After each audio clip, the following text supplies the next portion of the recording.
Okay, so I'm back here again with this computer. The server, the one that I just had, the last video that I uploaded was about this machine.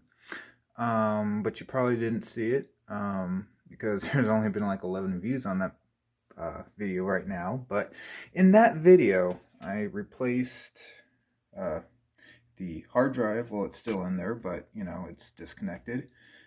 The hard drive with a this compact flash card. Now the thing is, I did not think it all the way through. There are three things that, in various levels of importance, that I did not take into consideration or thought about it after the fact. One of them is this is actually running slower than the actual drive. It's running about like 4 megabytes slower, 4 megabytes per second slower than the old mechanical disk. Real world performance, not a huge thing. I did not notice much at all, if any. So that's not, a real big concern. But it was actually kind of funny that Flash was slower than that, at least in the benchmark that I was using. Second thing, at the end of that last video, I was saying it's like hopefully that this would be more reliable than this, in the long run. Right now, I mean, I'm comparing two very different things, because this drive there, yes, is, I don't know how old, it's like 15 years old. And actually, it has been on for most of its life. So comparing a mechanical drive that has had many, many, many hours on it compared to a 2-month-old compact flash card, yeah, that's not exactly fair to the drive itself because, I mean, it lasted that long. Would this have the same longevity? The thing about these, with flash media is the longevity is determined about on how many write cycles it has, how many times it can write data to the disk or whatever media it is. So if you're gonna have like files that are, correct me if I'm wrong down in the comments or whatever, but I mean, like if you have files that are like mostly read, and then files that are like constantly written to, parts of the flash media, part of that memory, if it's writing to the same location over and over again, that's going to wear out the drive much quicker than, if it had like a SATA, or not a SATA necessarily, but an SSD, solid state drive, whether that be, SATA or M.2 or whatever. I mean, those have controllers in them that, make the wear more even, and it prolongs the longevity of the drive. Using this as an actual OS boot, the main drive for it is a little questionable. I mean, like people have been doing with old machines with like Windows 95 and whatnot, and I guess that's not as bad. I don't know. The longevity of it too. I don't like. I'm gonna keep using this for 10 years. Maybe that's how long it will last. Who knows? But that is a concern. Third thing that I really did not think through at all, actually, because I actually purchased two things. Like my first, in the last video, I went from the thought of doing an SD card reader to IDE controller, but, and I actually went out and bought it, but, turned out that, the speed of that is like limited to like 20 some megabytes a second. Don't want to do that. So actually I ordered something else. I ordered this. So I already paid like twice of what I needed to do. But, I just can't leave well enough alone, can I? So the amount that was for this itself, I mean, and I already had the compact flash to IDE, adapter. For that price, what I was able is what you can get instead is a 120 gigabyte solid state SSD, new, and PCI SATA controller. off of eBay, secondhand. So for the same, actually, this is actually a little cheaper. Actually, there's one other thing that we're gonna need Molex to SATA power, and these are cable matters ones. So whatever, they're more. You don't want to start a fire with these. So these actually are like crimped or something. So they're better connection. So like the price of all this, actually, I think it's actually still cheaper than just a 128 gigabyte compact flash. So that is the thing of this video today. I'm going to be installing this. I'm going to be actually still copying from this drive because in 2 months not much has changed here. And the other thing too, this has the partition sizes adequate to actually copy onto this without a problem using my preferred method of using Clonezilla. If I were to use that, I would need to shrink that. Actually, no, that's 128 gig. Just for safety's sake, just in case there's formatting a little different. I thought this was 120, but whatever. Regardless, I am going to use the 100 gig partition on there and then expand it later on, just to make sure that it copies all over correctly. This video is going to be more what I'm doing with the system. This is currently running a 500 megahertz Pentium 3, and my idea was I'm going to install this 700 megahertz Pentium 3. That's upside down. Anyway, that's not going to work. Whatever. This is 700 megahertz Pentium 3. It's actually in this. Well, it was. I took it out, but it was used in this system. And I thought it was going to be actually an easy swap because I don't know if you can notice this in the video. I mean, not staring at it very closely, whatever. Don't mind that it's actually in an HP case. It's not an HP motherboard. Comparing to this motherboard, see, it doesn't have the audio chip there. It has the audio chip there, but that's the thing. I mean, these two boards are very similar. Turns out, and I was just gonna actually just, pop this in and see what happens. It's a very good thing I didn't, though. This board does not support the voltages necessary for this dude. Looking, and I'm glad I didn't just pop it in because this is a Intel Jabor 2. This is an Intel Jabor 3. So while this was primarily made for the Pentium 2s, and then early Pentium 3s as the Katmai, because basically Katmai machine processors are basically Pentium 2s with SSD instruction for the most part. This was actually a Tabor 3, which was made for, Pentium 3 and the copper mine with the lower voltage requirements and the so it handles the voltages. This doesn't. Back of my head was like, hey, should I just even just pop this board out and swap the two? I mean, they're almost, they're almost the same. It's just as a much, not a much newer. This is a newer revision that can take faster processors. Maybe it even takes Tualatin processors, Pentium 3s. But at that point, this server is probably not. I probably wouldn't consider it the same server anymore because this board has been there forever. So anyway, before getting, too far into that, which I probably already did, that this video is not going to be about that, but I explained it too much anyway at this point. So let me just get this in and see if this right here boots up the machine with the hard drive at this point, and we'll work from there. I'll go, do all the stuff. Not a lot of stuff on camera, but I just want to do each step and we'll take it from there. Okay, first sanity check.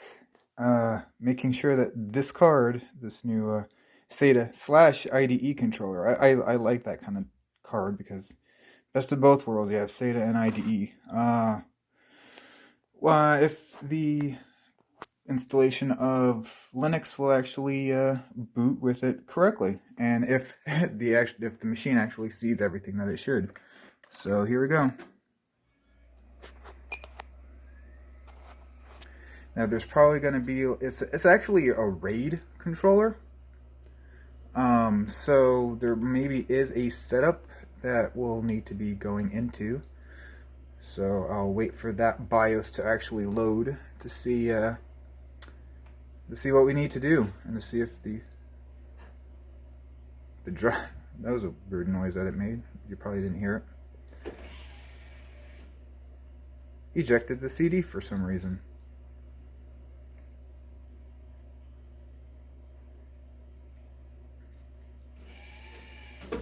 And it closed the CD for whatever. Okay. That's bizarre. Alright, let's see if control.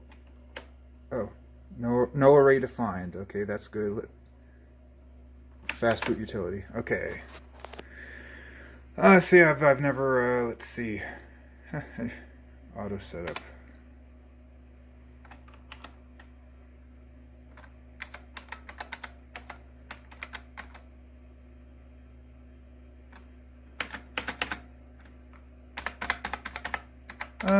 Yeah, okay. This is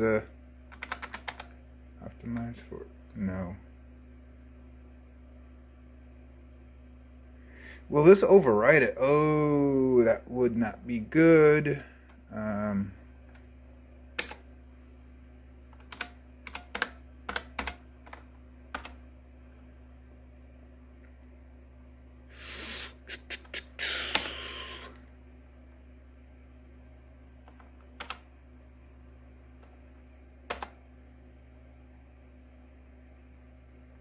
Let me get back to you on this. Well, it's been a week since the last part of the video was actually recorded. And remember how I said about making sure that you buy something that you make sure that you get what you want before you purchase it, that it's exactly what you need? That's not what I needed. I was hoping that that with this device, it's a RAID controller, that you could disable RAID, or maybe just do a JBOD configuration with one disk or something, that it would work with just making all those, ports separate, that you don't need multiple drives in it. I was looking for something that is in this Packard Bell. It's on another video on my channel, of course. It has a SATA / IDE controller like this, but it's just a controller. So yeah, after I found out that doesn't work, went on eBay and spent more money. This is what I need. This is almost exactly like what was in that Packard Bell. If it works in that Packard Bell, it should work here. The other part about it, though, it's actually a SATA 300 megabytes per second. The one in Packard Bell is only 150. Not only did I get that, I got a second one as well. It was a lot of two for $20. So I'm going to throw this in here. I'm going to see if it boots up off that hard drive, and then start the transfer or cloning, and we'll work from there. But this is not a RAID card. This should work. Alright, so one of the cards is in there. The old spinning drive is hooked up. I needed to splice a little more length on the LED cable, because it wouldn't quite reach right over there. So without further ado, let's turn it on at this point and see if it boots up. and I wouldn't be able to. I'm not expecting the any configuration for the RAID. It will just come on. It will just show the controller card's BIOS.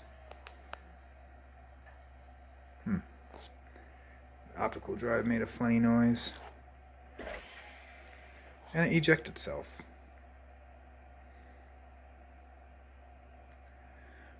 Oh, come on.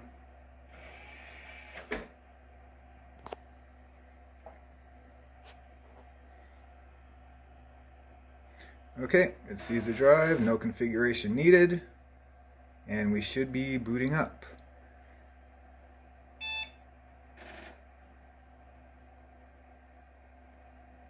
Excellent. Normally you don't want to see that, but I know with this monitor and this computer, Grub does not show on this machine. So it's exiting Grub, it's starting to boot Linux. I hear the hard drive. Alright, that's looking good. Looking good.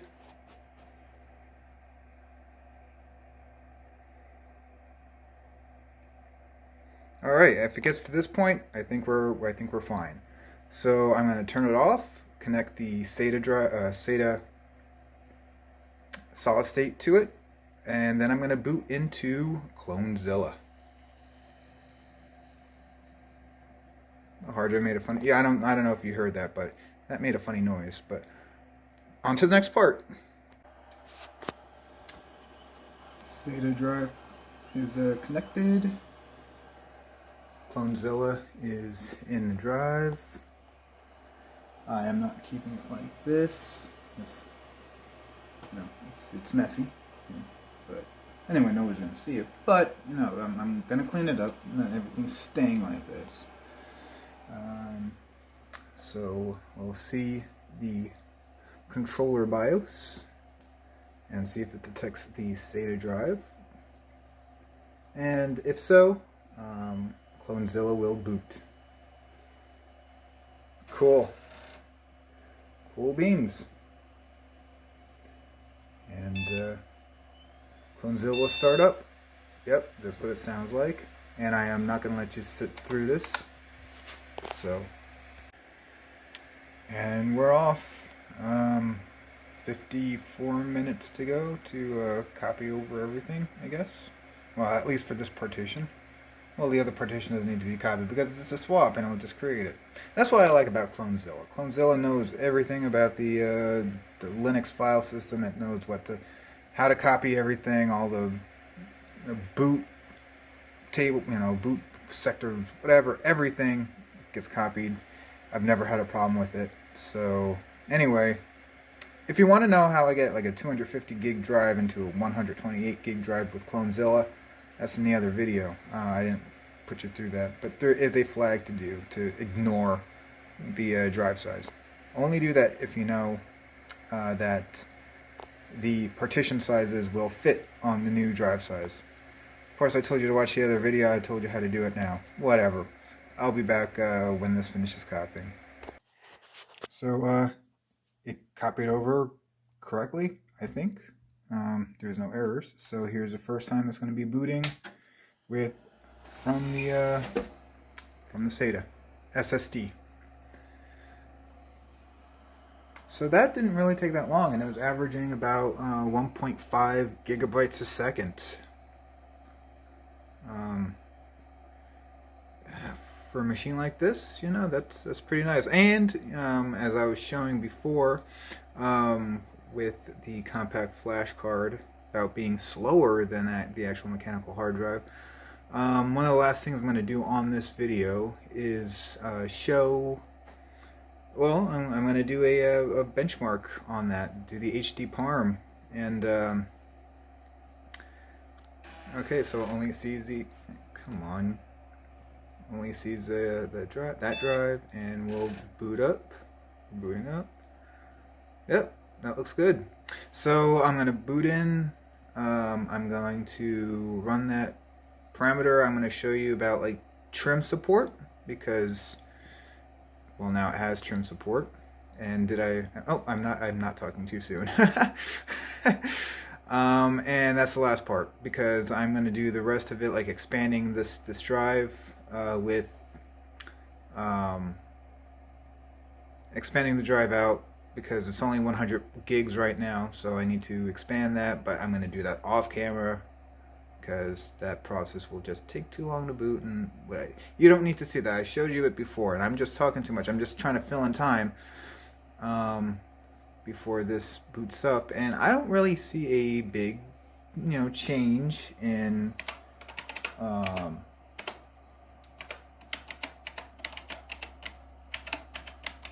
I can't type and talk at the same time. So let's see. HD. Yeah. Yes.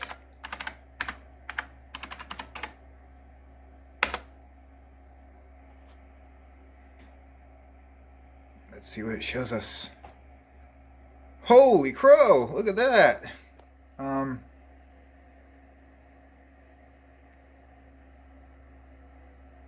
Okay, so 116 from the cache. It was only doing what, 70 something before, and then 60 something with the. All right, so you need to do that, a few times in order to. Okay, you know what? I'm like I said, the real world performance and this whole thing wasn't that important to me. The most things that I was talking about in the very first part in this video, which it was a week ago, so I don't even remember. Those are the important things. So one last thing is, if you do an FS trim, yeah. Let's see if you do a VA. It doesn't. Oh, I was supposed to do a verbose.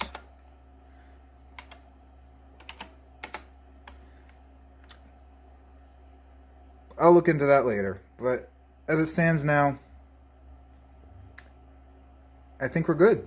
Actually, maybe there's not anything to actually trim off. I don't know. I'd have to look at this even more, but whatever. At this point, that drive's in there. I'm going to clean it up. I'm going to expand it.